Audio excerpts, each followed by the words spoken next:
Hey everyone.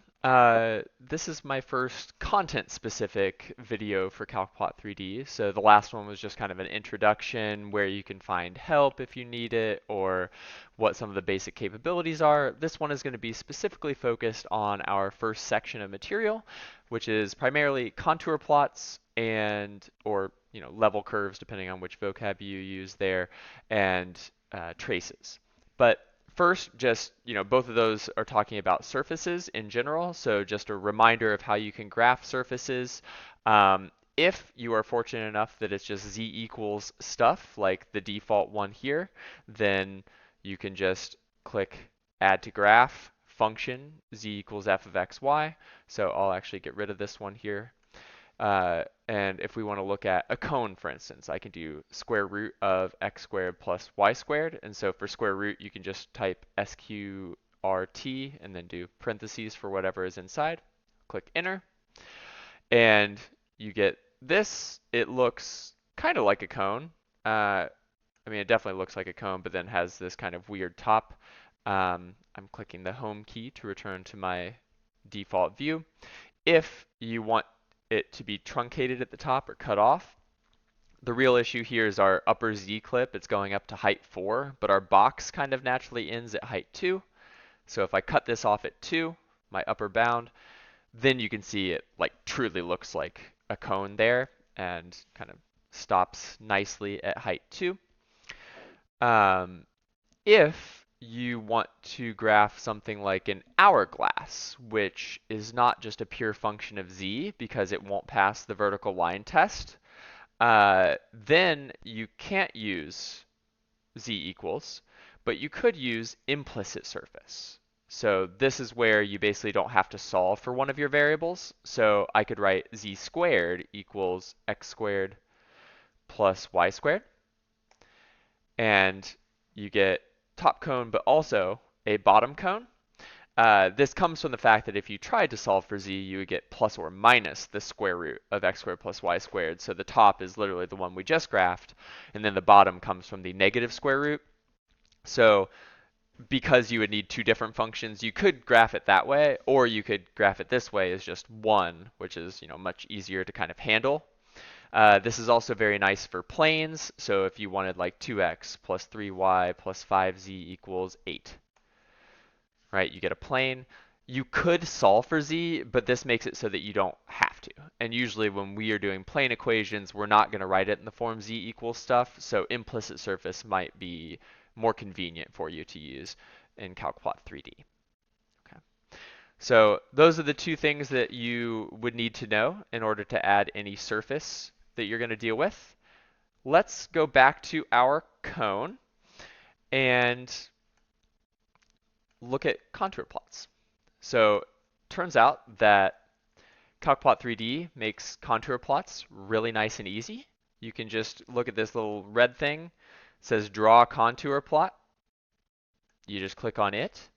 And we'll talk about what you can do here in a second, but I'm just going to click create plot first just to show you what happens if you do no modifications whatsoever. So here, what's going on?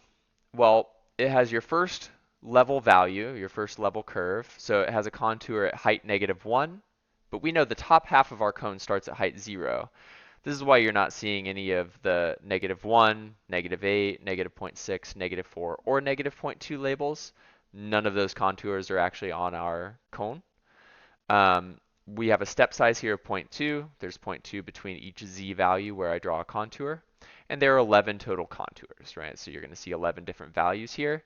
The only ones that we actually see appear are 0 through 1. And these are exactly the z values over here that are labeled on each contour. What did I just do there? Well, I actually just clicked over in this right space. If you just click once, then it moves your contour plot over to the left and in the XY plane, and then shows you the contours on your surface in 3D, which is pretty cool, right? So you can, if you wanted to zoom in a little bit, and you can see each of these contours, right, with their labels on the actual surface itself. And you can even play around with your little 2D plane. You can click and make a point, and you can like drag it around and see where it is on the surface, right? So if I have like x equals 0.78 and y equals negative 0.14, then that's over here, and we're at a height of just about 0.8, you can see there, or you can actually see up here, it even has it up at the top, g of this value is this z value of 0.7977, and so on. You can use the sliders to move around if you want to be like very specific, if you wanted to like hold a y value constant or an x value constant. This is something that we will definitely do in chapter 10. For now, I mean, it may be nice just to drag around a little bit. If you would like to do something a little bit different with your contour plot, so maybe you didn't like those contours, you didn't like the wasted ones where we started at -1 and didn't have anything, you can mess around here a little bit. So let's do 0, and let's do a step size of 0.4 instead of 0.2. You can see here the values that it would actually include. I don't want to go all the way up to 4. I'm just going to go up to 2. So let's do, let's see what 5 contours will give me. That's not enough. I need 6 contours. And then that gets me from 0 to 2. So I'll create my plot. And here, this isn't good. So let me zoom out a little bit. Whoops. Why are those not all showing up? Ah, I should have done this before I zoomed out. 0.46, create plot. There we go. And I'll do this again. So now you have them going all the way out to 2, all the way up on our surface here without zooming in or out. And you can do the same stuff. If there's anything else that you wanted to maybe edit, you can actually go in and write in values yourself. So you can literally click in here, and if you wanted to add the value 1, for instance, because it's a nice number, but it doesn't work with your step size of 0.4, then you can do 1 there and click create plot, and you can see the one that kind of breaks the pattern, right? This 1 is giving you little skinnier gaps between those contours, but this is one way to include those. Okay.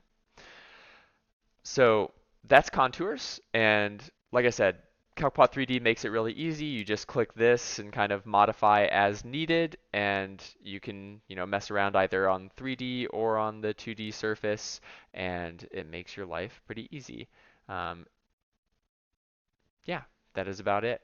And I guess one thing that's kind of cool to note is if you wheel this around so that you're looking down at the XY plane, you are going to see basically the same thing on the left and right, right? Because you're basically looking down from above and seeing your contours kind of projected downwards, which I think is pretty cool.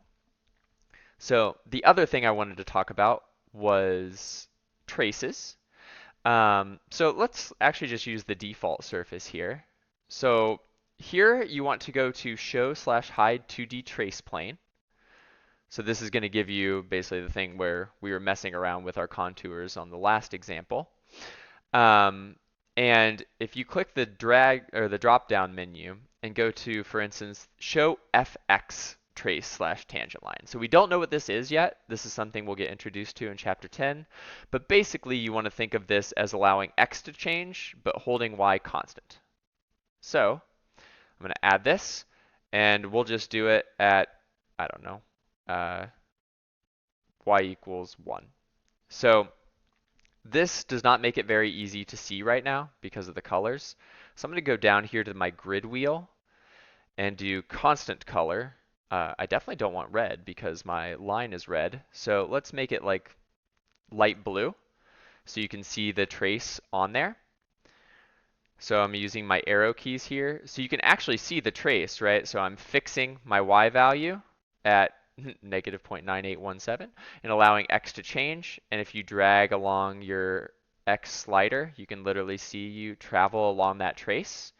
If you want to change where your trace is, you can just move your Y, right? But all of these are fixing Y to whatever you set Y to and then allowing X to change, right?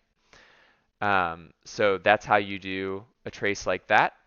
And if you wanted to do your other trace, it would just be show fy trace. And so here you're holding x constant.